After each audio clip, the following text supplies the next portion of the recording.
नमस्कार, मी पायल. तुम्हा सर्वांचं स्वागत करते आपल्या सात्विक फूड स्टुडिओ या यूट्यूब चॅनलमध्ये. थंडी सुरू झाली की प्रत्येक घरामध्ये ड्रायफ्रूट लाडू हे बनवले जातात. पण घरामध्ये कुणाला डायबिटीज असेल किंवा शुगरची समस्या असेल तर असे लोक हे लाडू खाऊ शकत नाहीत. म्हणूनच आज मी तुमच्यासाठी घेऊन आले आहे पूर्णपणे शुगर फ्री, डायबेटिक फ्रेंडली आणि पौष्टिक अशी ड्रायफ्रूट लाडूची रेसिपी. ही रेसिपी हिवाळ्यासाठी उत्तम आहे, शुगर कंट्रोलसाठी उपयुक्त आहे, लहानांपासून मोठ्यांपर्यंत सगळ्यांसाठीच योग्य आहे. चला तर मग लगेचच रेसिपीला सुरुवात करूया. त्यासाठी लागणारं साहित्य: 2 कप सुकं खोबरं, अर्धा कप खारीक पावडर, 1/3 कप अक्रोड, अर्धा कप बदाम, अर्धा कप काजू, 2 टेबलस्पून डिंक, 1 टेबलस्पून बडीशेप, 2 टेबलस्पून खसखस, 1/4 कप फुटाण्याची डाळ, 2 टेबलस्पून मगज बी, 2 टेबलस्पून भोपळ्याच्या बिया, 1 टेबलस्पून अळशी, 2 टेबलस्पून सूर्यफुलाच्या बिया आणि 2 कप मखाणे. 1 कप तूप. तुम्ही इथे तुमच्या आवडीनुसार ड्रायफ्रूट हे कमी जास्त करू शकता. आता मी एका पॅनमध्ये 2 टेबलस्पून तूप गरम करून घेत आहे. त्यामध्ये सर्वप्रथम बदाम, अक्रोड, काजू मध्यम आचेवर सतत हलवत भाजून घेणार आहे, जोपर्यंत त्यांना छान गोल्डन ब्राऊन असा रंग येत नाही. तुम्ही पाहू शकता, काही वेळातच त्यावर सोनेरी असे डाग दिसायला सुरुवात झाली आहे. आता यामध्ये मगज बी, खसखस, भोपळ्याच्या बिया, अळशीच्या बिया, सूर्यफुलाच्या बिया, फुटाण्याची डाळ आणि बडीशेप घालू आणि सर्व साहित्य एकसारखं मंद आचेवर परतून घेऊया. इथे सीड्स भाजायला लागले की त्यातून चटचट असा आवाज यायला लागतो आणि सीड्स फुलायला लागतात. त्याचबरोबर नट्स हे गोल्डन ब्राऊन कलरवर येतात. साधारण 7 ते 8 मिनिटात आपले नट्स आणि सीड्स छान रोस्ट होतात. हिवाळ्यात शरीराला उष्णतेची गरज असते. ती गरज हे नट्स आणि सीड्स पूर्ण करतात. उष्ण आणि पोषण मूल्यांनी भरलेले असे पदार्थ शरीराला एनर्जी, ताकद आणि संरक्षण देतात. आता शेवटी यामध्ये 2 टेबलस्पून पांढरे तीळ घालूया. तीळ हे पटकन भाजले जातात, म्हणून ते आपण शेवटी घालणार आहोत. मिश्रण तयार झाल्यावर दुसऱ्या एका भांड्यामध्ये आपण ते काढून घेऊया आणि पूर्णपणे थंड करून घेऊया. आता सेम पॅनमध्ये आपण 2 चमचे तूप घालून त्यामध्ये 50 ग्रॅम म्हणजेच 2 कप मखाने हे गोल्डन ब्राऊन कलरवर भाजून घेणार आहोत. मखाने हे मॅग्नेशियम आणि प्रोटीनने भरलेले असतात. हे आपल्या ब्रेन डेव्हलपमेंटसाठी खूप उपयुक्त आहेत. मखाने हे आपल्याला गोल्डन ब्राऊन कलरवर भाजायचे आहेत. मखाने भाजले की ते फुलतात आणि फोडले तर पटकन त्याचा चुरा होतो. तुम्ही पाहू शकता आपले मखाने हे छान भाजले गेले आहे. आता आपण याला सेम बाउलमध्ये ट्रान्सफर करून थंड करून घेऊया.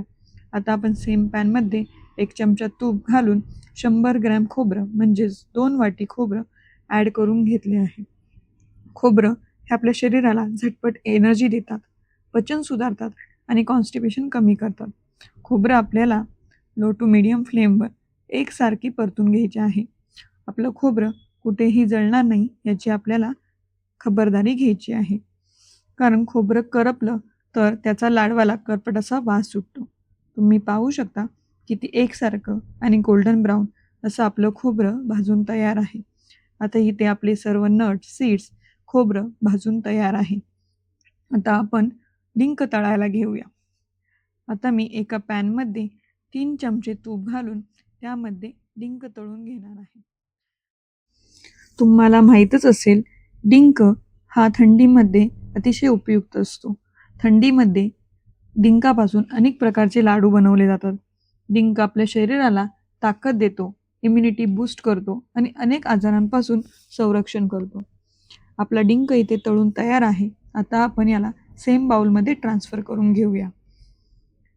आपला डिंक इथे छान भाजला गेला आहे आणि त्याला फोडलं तर पटकन त्याचा चुरा होत आहे.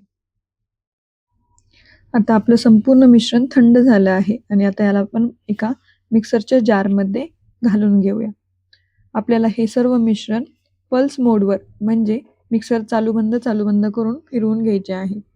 म्हणजे या मिश्रणाला तूप सुटणार नाही आणि हे मिश्रण पावडर फॉर्ममध्ये तयार होऊन येईल. तुम्ही पाहू शकता मी या मिश्रणाची पावडर तयार करून घेतली आहे. इथेही कुठेही मिश्रणाला तूप सुटलेलं नाहीये. आणि दाणेदार असं आपलं मिश्रण तयार झालं आहे. आता यामध्ये मी भाजलेलं सुकं खोबरं आणि खारीक पावडर ॲड करून घेत आहे. इथे आपल्या लाडवाला नॅचरल स्वीटनेस देण्यासाठी मी अगदी कमी प्रमाणात खारीक पावडरचा वापर केलेला आहे. आता हे सर्व मिश्रण आपण एकजीव करून घेऊया. तुम्हाला हवं असेल तर तुम्ही इथे खोबरं मिक्सरला बारीक करून घेतलं तरी चालेल. पण खोबऱ्याचा क्रंचनेस हा लाडवात यावा म्हणून मी डायरेक्ट त्यामध्ये घातला आहे. आता मी इथे अर्धा टीस्पून जायफळ हे किसणीवर किसून यामध्ये ॲड करत आहे. त्याचबरोबर 50 ग्रॅममधलं म्हणजे 1 वाटीमधलं उरलेलं संपूर्ण तूप आता आपण या मिश्रणामध्ये घालून घेणार आहोत. आणि हाताच्या साहाय्याने आपण हे संपूर्ण तूप या मिश्रणाला चोळून घेणार आहोत, जेणेकरून आपले लाडू हे एकसारखे वळले जातील. तुम्हाला जर हे लाडू गोड बनवायचे असतील तर तुम्ही यामध्ये नैसर्गिक गोडवा देणारे पदार्थ घालू शकता, जसं की गूळ, खारीक, खजूर, मनुके आणि खडीसाखर. तुम्ही पाहू शकता आपला पहिला लाडू इथे तयार होत आहे. अगदी 1 मिनिटात एक लाडू आपला सहज तयार होतो. लहान असो किंवा मोठं, डायबिटीस असो किंवा डायबिटीस नसू देत, असे सर्व लोक हा लाडू सकाळी एक नक्की खाऊ शकतात. तुम्ही पाहू शकता किती सुंदर, एकसारखा, दाणेदार, पौष्टिक असा आपला लाडू तयार झाला आहे. तर मित्रांनो, तुम्हाला आजची शुगर फ्री ड्रायफ्रूट लाडूची रेसिपी कशी वाटली ते नक्की कमेंट करून सांगा. व्हिडिओ आवडला तर लाईक करा, शेअर करा आणि आपल्या नव्या कोऱ्या सात्विक फूड स्टुडिओ या चॅनेलला सबस्क्राईब करा. मस्त रहा, हेल्दी खा आणि हा विंटर छान एन्जॉय करा. Thank you.